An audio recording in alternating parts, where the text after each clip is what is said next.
만약 어떤 사람들이 열애의 참으로 깊은 경계에 바른 믿음을 내어서 비방을 멀리 여의고 대성도에 들어가고자 한다면은 마땅히 이 논을 수지하여 깊이 생각하고 수습하면은 구경에 능히 무상도에 이를 수 있을 것이다.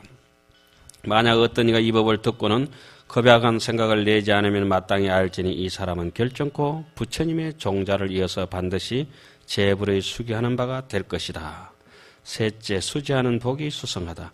가사유인이 능하 삼천대천 세계에 만중중생하야 영행 십선하야도 불여유인이 일시경에 정사차법이니 과전공덕하야 불가위윤이라. 가령 어떤 사람이 삼천대천 세계에 가득한 중생을 능히 교하여 십선법을 행하게 하더라도 온 세상 천지에 그렇게 착한 일을 하더라도 어떤 사람이 잠깐 동안에 눈 깜짝할 사이에 잠깐이 조금 밥 한 끼 먹는 사이에 말이죠. 잠깐 동안에 춤 꼴깍 삼키는 사이에 이 법을 바로 사유함만 갖지 못하리니.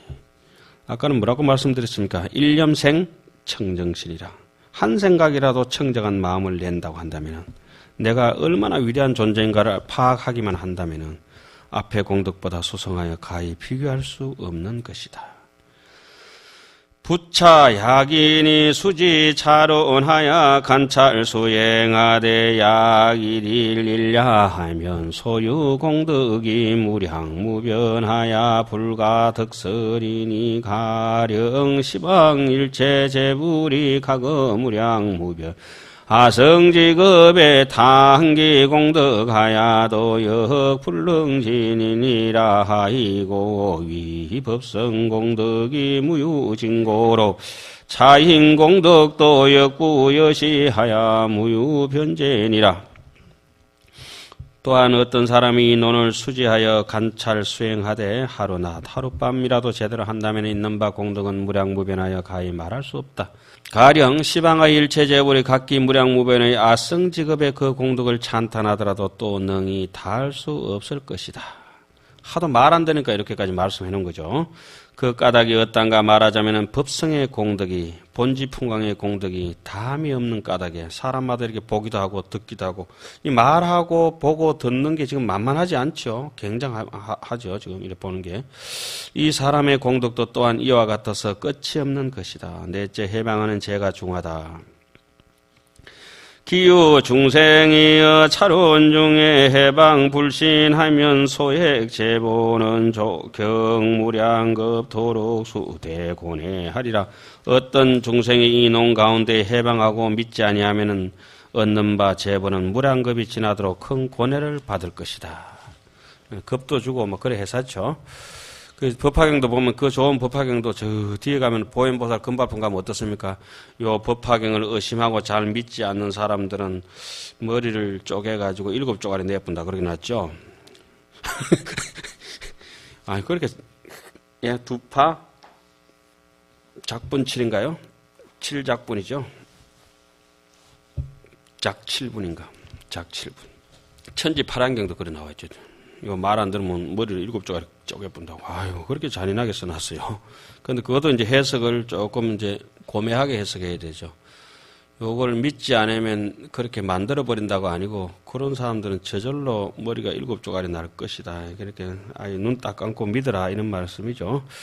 이러한 까닭으로 중생은 다만 우러러 믿고 마땅히 비방하지 말지니 스스로를 해치고 또 다른 사람도 해쳐서 일체 삼보의 종자를 끊어지게 한다. 시고로 중생은 단응 앙신하고 불응 비방이니 심자에 하고 역해 타인하야 단절 일체 삼보지종하리라. 이 일체 열애가 개의 차법아사득 열방고며 일체 보살이인지 수행하야 덕이 불지고니라. 일체 열애께서 모두 이 법을 의지하여 열반을 얻은 까닭이며 일체 보살이 그것을 인하여 수행하여 부처님의 지혜에 들어가신 까닭이다. 이것도 저기 앞부분에서 했던 거죠. 이것이 바로 그 지금 나오는 게 중생은 다만 우러러 믿고 마땅히 비방하지 말지 스스로 해치고 또 다른 사람에서 일체 삼보의 종차를 끊어지게 한다. 이런데 대성을 제대로 믿으라는 것이고 여기 뒤에 거는 뭡니까? 성의 뜻을 또 제대로 해석해 놓은 거죠. 부처님이 이거는 반야신경에도 그대로 나오죠. 반야발라 밀다를 의지한 까닭으로 보살들이 그 신무가의 무가의 무유공포 원리 전도몽상 구경열반을 얻었으며 또 어떻습니까? 3세의 재불도 반야발라 밀다를 의지함으로 고득 안욕따라 삼맥삼번이리라 이런 대목이 나오죠. 예. 그러니까 지금 우리가 하는 대목이 다른 것이 아니라 뭐 흔히 말하는 반야 그거네요. 예. 다섯째 증거를 들어보이다. 당지하라 가거보살도 이어 차법하야 덕생정신하며 현재보살도 금의 차법하야 덕성정신하며 미래보살도 당의 차법하야 덕성정신하리니 시고로 중생은 은근수학이니라. 마땅히 알지니 가거보살도 이 법을 의지하여 청정한 믿음을 이루었고 현재보살도 지금 이 법을 의지하여 청정한 믿음을 이루며 미래의 보살도 당내의 이 법을 의지하여 청정한 믿음을 이룰 것이니 이러한 까닭으로 중생은 마땅히 부지런히 수학하여야 한다. 재불심신 강대의를 나금 수분 총지설 하니 해차 공덕여 법성하야 보리 일체 중생계 한오이다. 재불의 참으로 깊고도 강대한 뜻 내지금 재량껏 모두 설하였으니 이 공덕을 향하되 끝없는 법성과 같이하여 집착 없는 법성과 같이하여 본래 없는 법성과 같이하여 그래 법의 성품처럼 널리 일체 중생계를 이익되게 하오리다. 이렇게 해서 이제 기신론은 총체적으로 끝났습니다. 5분 동안 여기 여러분들께서 나눠드린 요걸 들고 한번 정리하도록 하겠습니다. 이미 다 아시는 대목이죠. 기신론은 이와 같이 여기서는 대성기신론 원효 스님 걸 중심으로 이제까지는 강의를 했습니다. 그걸 골 강의를 해놨습니다. 아주 뼈대가 되는 강령이다고 이렇게 말씀드릴 수가 있습니다. 그 중에서 기신론을 전체적으로 나눠보면 어떻습니까? 서론, 본론, 결론으로 나눌 수가 있는데 이 서론에서는 맨 처음 3기에 기경삼보라 했죠. 3기에 부처님께 또 법에 스님께 불법성 3부에 기해가지고 이것은 부처님의 가르침을 간절히 따르겠다는 것을 표시하고 그 다음에 논을 저술한 대의가 방금에 나왔듯이 뭡니까? 일체 중생들 하여금 삿된 번뇌에 헤매이지 않도록 하하 중생하면서 위로서 부처님의 종자를 끊지 않겠다고 하는 상구보리에 있는 것을 얘기를 하고 있습니다. 요거는 이렇습니다. 기신론 속에 나오는 얘기들인데 우리의 마음이 처음에 일어날 때는 마음에 초상이 없습니다. 업상 같은 게 없는데 중생이 있다고 착각을 합니다. 그런데 이 마음이라고 하는 건 결코 마음을 불견심이라 볼 수 있는 것이 아니죠. 그럼 마음이 있다고 하는 사람은 흔들려가지고 동적유고라 고통을 받게 되고 마음이 없다고 하는 것은 심무초상을 제대로 깨달아버리고 나면은 흔들림이 없는 것이죠. 그래서 헛것인 줄 알았으면 지한정리여 바로 떠나야 되고 이한적각이라 떠나고 나면은 바로 그것이 깨달음의 자리라고 하는 것이죠. 자, 그래서 이 본론으로 들어와 가지고 이 본론이 상당히 깁니다. 그 중에서 논체를 먼저 정립시킵니다. 논체라고 하는 것은 이 일심법은 기신은 대성법이라고 해서 반드시 우리에게 믿음의 뿌리를 일으킬 수 있기 때문에 유법이 능기 마하연 신근고라고 하는 유명한 구절이 있었죠. 그래서 기신론의 핵심을 먼저 세우고 그 다음에 뭡니까? 논을 5개 단락으로 인연분, 입이분, 해석분, 수행신신분, 건수이익분 이와 같이 5개로 날라왔습니다. 그리고 5개 중에 인연분에서는 먼저 논을 지은 8가지 인연, 그 구체적인 예를 들고 또 4가지의 조건들 들죠. 이 인연이라고 하는 것은 보통 무슨 일을 하게 되면 그 연유가 있게 마련인데 그 연유에 대해서 서술로 설명하는 거죠. 그리고 그 중에서 인연분에서 가장 중요한 건 뭡니까? 이고 덕락을 위한 것이고 명리를 위해서 사사롭게 그냥 희론 삼아서 글장난한다고 지식적으로 설해놓은 글이 아니라고 하는 것입니다. 그래서 과거나 미래나 현재 다 통용된다는 것이죠. 이 비문은 이 방대한 내용을 세우기 전에 우청에 중대장, 대대장, 소대장 이렇게 가지고 큰 갈래를 쳐야 될 것 같습니다. 그래서 인연분을 입이 설한 다음에 이 기신론의 뜻은 어떤 것이다 하고 그 아우트라인 종료를 먼저 세우게 되는데 종료는 뭡니까? 대성의 법과 의를 세운다. 법은 뭐죠? 소원, 중생, 심이죠. 의는 소원, 의자는 최상용 3대. 이렇게 해서 대성의 법원 중생심이고 대성의 의는 최대 상대 용대라고 이 부분에서 제시를 하고 이걸 가지고 대성의 해석본에 와가지고 어떻습니까?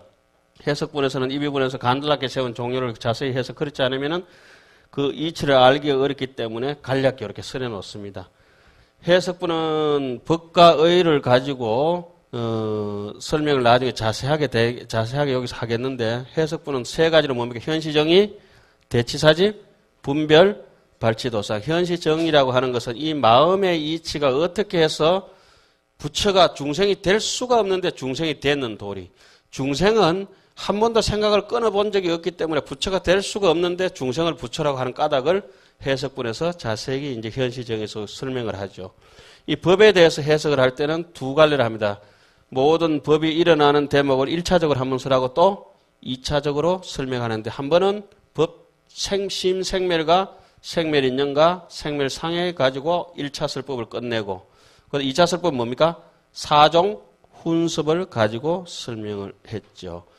그리고 이 현시정의에서 이 법에 대해서는 요만큼 이렇게 해석이 끝났습니다. 법에 대해서. 그리고 의에 대해서는 다시 최상용 3대를 가지고 이와 같이 길게 해석을 했습니다.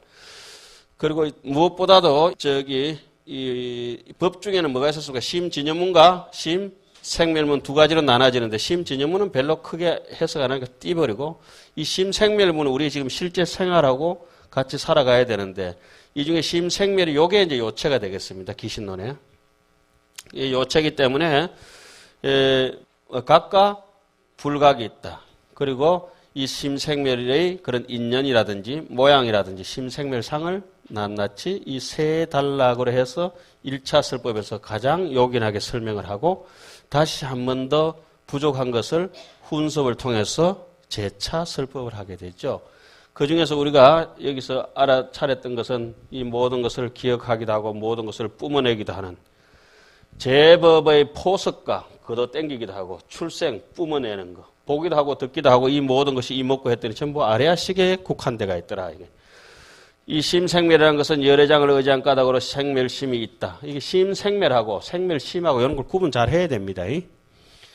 말하자면 불생불멸이 생멸과 화합하여 하나도 아니고 다른 것도 아닌 것을 아리아식이라고 한다. 이 식은 일체 제법을 포섭도 하고 출생도 한다. 이 두 가지의 뜻을 가지는데 하나는 각이고 또 다른 하나는 뭐라고 합니까? 불각이라고 한다. 각과 불각 중에서 각은 본각과 시각으로 나눠지고 불각이 돼. 그러니까 자 각에서는 수렴본각과 성정본각 요거는 이제 자세히 읽어보시면 되겠고요.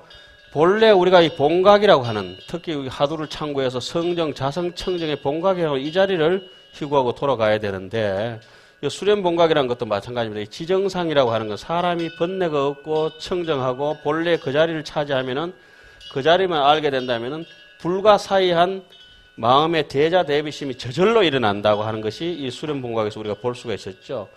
그와 같이 이제 이 훈섭의 입장에서는 이제 성정본각으로 이렇게 논해놓는데 우리가 다시 한 번 더 되돌아가야 될 자리 성정본각인데 본래 우리는 본각에 부처임에 틀림이 없는데 이 중간에 무명 요 잡대가 팍 끼어가지고 무명 잡대가 끼어가면서 이 본각이가 어느 날 뭐가 됐습니까? 호련히 불각이 됐는데 이 불각이가 열심히 여기서부터 신심을 이렇게 정진해가지고 잡념을 끊고 노력하고 이제 올라가가지고 뭐가 되죠? 시각이가 되는데 불가익이 범부가 노력해가지고 어진 상사가 현인이 되고 현인이 열심히 노력해서 성인이 돼서 초지 정심지를 통과하고 견도분을 통과하고 수도를 이만큼 깨끗이 하고 이 아만을 다 뽑아내고 열심히 색자재 심자재를 이루어서 부처님하고 똑같은 덩각이라고 하는 것은 일생보처라고 얘기도 하죠. 그 우리가 이제 묘각은 무상사라고 얘기합니다. 덩각은 유상사라고 하죠. 유상사. 있을 유자, 위상자, 선비사자. 여하튼 구경각을 이루게 되니까 이 자리가 바로 수렴본각이나 성정본각이나 본각의 그 자리다. 이 무명업상이 다 벗겨지면 구경각이 되고 이 능견상이라든지 이게 경계상들이 없어지면 수분각 중에 심자재, 색자재가 되고 이 수분각 중에서 2지부터 7지까지로 하는 건 뭐죠? 아만, 아치, 악연, 아예, 아만 요 네 가지가 제7식이 안으로 버티거든요. 제7식이 뺏겨지면 뭡니까? 수분각 중에 오매일려가 돼서 무생법인을 얻게 되는 거죠. 그 여기서부터 차례차례 올라가가지고 육종 이상이라고 하는 것은 뭡니까? 탐진치, 만이견, 근본 번뇌죠. 그 다음에 7종 멸상이라고 하는 살도, 이번은 뭐죠? 망어중재, 기어중재, 악구중재, 양설중재, 이와 같은 신상구사 같은 것들이 우리가 유기적으로 이렇게 일어나는 현상을 볼 수 있습니다. 그래서 그것을 불교의 가장 핵심 수행의 근간이라 할 수 있는, 불교뿐만 아니라 뭐 마음 가진 사람들 다 수행할 수 있는 요 12연기를 요 중간에 빨간 줄로 해가지고 요 구상 차지하고 나란히 배대를 해놨습니다. 제 강의 중에서 좀 특징이 있었던 얘기는 여기에 생주, 이, 멸이 독특합니다. 다른 재계 형상이라든지 여러분들께서 배워오신 대총상 법문서라고 상당히 다릅니다. 원효 스님의 의견을 쫓아갔던 것이고, 요 밑에 내려오면 또 뭐가 있습니까? 여기 한번 집중해 보세요. 시곤, 그 다음에 수온, 상온, 행온, 세곤 있는데, 현수 스님은 이 시곤을 업상에 여기 배대해가지고 이렇게 쭉 배대를 하고 있습니다. 틀리게 배대를 합니다. 원효 스님하고. 원효 스님은 요 7식이라든지 8식의 이런 문제들은 7식, 8식이라고 얘기하지 식온이라고 말씀하시지를 않습니다. 요거는 소승의 교리하고도 상당히 매칭이 되는 부분이라고 볼 수 있습니다. 원효 스님은 눈앞에서 벌어지는 이 의식의 현상을 가지고 시곤이라고 얘기했던 것입니다. 이런 부분들이, 그래서 제가 일어났습니다. 원효 스님은 시곤을 뭐라 해놨죠? 상속상에 배대했는데 그 점이 대단히 놀라운 해석이다. 다른 사람하고 전혀 다릅니다. 여기에 오늘 마치는 날이니까 현수 스님은 요 사주, 생주, 이멸 이렇지 않습니까? 그죠? 현수는 생상을 요 무명업상 요 하나만 봅니다. 주상은 여기에 전상, 현상, 지상, 상속 이 네 개를 주상이라고 보고 있습니다. 이해가세요? 상당히 다릅니다. 그래서 저는 원효 스님을 감히 제대로 본 지식이 있다고 그거 뺏겨가지고 이렇게 나란히 정리하는 게 아니고 당신이 고민하고 수행하고 유식이라든지 다른 중간이라든지 이런 걸 배대해가지고 이렇게 볼 때 전혀 이거 뜻하고 맞지 않다는 거죠. 그래서 원효 스님과 현수 스님의 생주이면에 대한 해석에는 차이가 많다. 대총상 법문설과 재계 형상의 도표는 원효서와 다르다 해놨는데 우리 한국에서는 이걸 강원에서 늘 가르칩니다. 틀린 걸 계속 가르칩니다. 틀린 게 아니라 다른 걸 가르칩니다. 오늘도 제가 이 서점에 들려서 귀신론 책을 이렇게 보고 있는데 고수는 법석거든가 분별사식이든지 뭐든 이렇게 이 지상까지 이렇게 배대해놓은 거 원효 의견이 아니거든요. 한국에서 학자라고 할 만한 분들이 중구난방으로 막 정리해 놓습니다. 그러니까 책을 안 내면 좋은데 말라고 책을 내는지 모르겠어요. 인쇄공예입니다. 인쇄공예. 요런 것들 이제 나중에 원효소와 여러분들께서 배대해서 한번 이렇게 공부해 주시면 좋을 것 같습니다. 그래서 해석부는 이와 같이 방대한 분량을 이 마음의 이치에 대해서 바로 이렇게 현실을 하고 그걸 갖다 이제 제대로 알아들었냐 못 알아들었냐 다시 한번 되짚으면서 인하집과 법화집에 대해서 인하견과 법화견에 대해서 대치사집으로 해서 삿된 집착을 잘못 알고 있는 걸 파하고 그 다음에 거기에 대해 신심을 일으키는 대목이 뭡니까? 신성치 발심, 해행발심, 정발심 이와 같이 나란히 해석을 다 해놨습니다. 요 뒤에 요 노란 부분 요런 것들은 이게 주목해야 될 점들이고 미색으로 이렇게 제가 이렇게 체크해가지고 뭡니까? 직심, 심심, 대비심, 진심, 방편심, 업식심 이렇게 해놨죠. 이런 것들은 반드시 숙지해가지고 이렇게 연결이 다 돼가 있습니다. 연결이. 그러니까 이런 거는 연결이 안 되는 것이고 미색은 서로 연결돼가 있는 겁니다. 이해가십니까? 예, 그렇게 이제 도표를 참고해 보신다면은 이런 것도 분별 사식도 여기에 이제 떨어져야 되는 대목을 여기 갖다 떡 붙여놓은 거예요. 책에다가. 작년에 나온 책이 그래 해놨대. 참 난감하기 짝이 없습니다. 그런 거 보면. 요 도표가 그나마 조금 낫습니다. 원래는 내신 같아서는 제일 잘 됐다고 싶은데 조금 낫다 이렇게 봐야죠. 그러니까 요런 걸 이제 조금 참고하셔가지고 여기서 해석분이 상당히 많더라. 그 다음에 수행신심분은 오늘 우리가 여기 했는데 요 부분은 특히 요 지간문을 따로 뽑아가지고 또 귀신론 책을 한 번 낸 책이 있어요. 그 책은 너무 잘 때가 있어요. 아까 보니까. 진제 3장하고 실천한다 번역을 두 개 다 한문으로 배대하면서 너무 잘해놓은 책을 한 권 봤어요. 예, 그렇게 잘하신 분들도 있고 엉터리를 하신 분들도 있고 그래요. 그래서 지금 이제 이 부분은 지금 방금 얘기하듯이 해안계 해가지고 건수이익분해가 마쳤습니다. 내용은 뭐 강의는 영 시원찮았는데 이것을 이제 뭐 도표만 본다 해가지고 우리가 극락 갈 수 있는 것도 아니고 분석한다고 해서 해결할 수 있는 문제는 아닙니다. 요거는 자기가 살아가는 일상생활하고 이 기신론 사상하고 같이 맞추어서 살아가야 된다고 하는 것이죠. 여기 뭐죠? 이걸 우리 흔히 반추라고 합니다. 이거는 올릴 반자입니다. 이거는 꼴추자입니다. 소가 낮에 동안 들판에서 꼴을 실컷 뜯어먹고 밤새도록 대새김질하는 걸 반추라고 합니다. 대새김질하는 거를. 이제 기신도는 할 만큼 하셨고 각자의 대새김질만 남은 것 같습니다. 그리고 옛말에 신야자는 이 신기하다고 하는 것, 신통이라고 하는 거는 반복이의라. 지식적으로도 반복해야 되겠지만은 인욕도 끝없는 반복, 보시도 끝없는 반복. 그것이 신통이 열린다고 하는 것은 마음을 제대로 쓴다고 하는 것은 아주 청정하고 정직한 마음으로 반복하는 것이 올바른 학습 태도고 수행 태도라고 이렇게 생각됩니다. 이렇게 해서 기신론 어줍지 않은 강의를 이 정도에서 마치겠습니다. 여러분 덕분에 제가 기신론 다시 한번 잘 본 것 같습니다. 감사합니다.